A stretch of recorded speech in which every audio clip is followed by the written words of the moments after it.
Ang buotan nga dragon ug ang isog nga prinsesa. Niadtong unang panahon sa usa ka layong dapit, adunay usa ka maanyag nga prinsesa nga ginganlan og Lily. Siya nagpuyo sa usa ka dako ug maanindot nga kastilyo. Usa ka adlaw niana, usa ka wakwak ang nagpakita kang prinsesa Lily. Iya kining gigamhan sa iyang hurim-hurim. Unya, sa kalit lang, si Prinsesa Lily naadto sa usa ka habog nga kastilyo nga layo sa iyang dapit ug didto siya gipriso sa wakwak. Ang maong kastilyo gibantayan sa usa ka dragon nga ginganlan og Draco. Ang mga tawo nagtuo nga hadlok og daotan kaayo si Draco pero wala sila masayod sa tinuod nga kanaiya niini. Milabay ang mga adlaw, gibati og kaguol si Prinsesa Lily.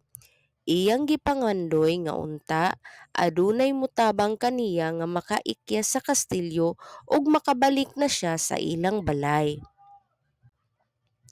Usa ka gabi niana, samtang naglantaw si Prinsesa Lily sa bintana, iyang nakita ang dragon nga si Draco nga naglingkod sa gawas.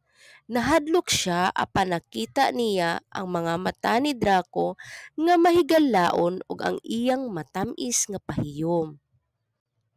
Si Draco di ay usa ka mahigalaon ug buutan nga dragon.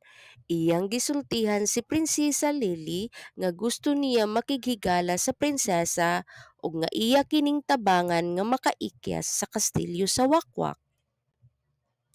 Nagplano si Prinsesa Lily ug si Draco aron makaikyas sa wakwak. Gigamit ni Draco ang iyang buga nga kalayo aron hilison ang semento nga dingding sa kastilyo ug aron wagtangon ang gahom sa hurim-hurim sa wakwak. Natumpag ang kastilyo ug niikyas si Prinsesa Lily ug ang dragon nga si Draco.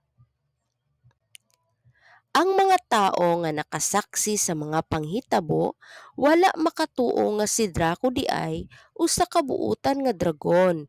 Ilang nakatunan nga dili di ay dapat maghuna-huna og daotan sa ubang tao labi na wala ka masayod sa tinuod nga kinaiya niini. Sugod ni adtong higayuna, nahimong suod nga managhigala si Prinsesa Lily ug ang buotan nga dragon nga si Draco. Na mauli sila sa puloy-anan ni Lily ug nag-andam sila og dakong kumbera tungod sa ilang kagawasan. Ang katapusan. Nakatunan, ayaw hukmi ang imong isigkatawo tungod sa iyang panagway. Dili ka masayod sa tinuod nga kinaiya sa tao kung dili nimo siya makaila ug makauban.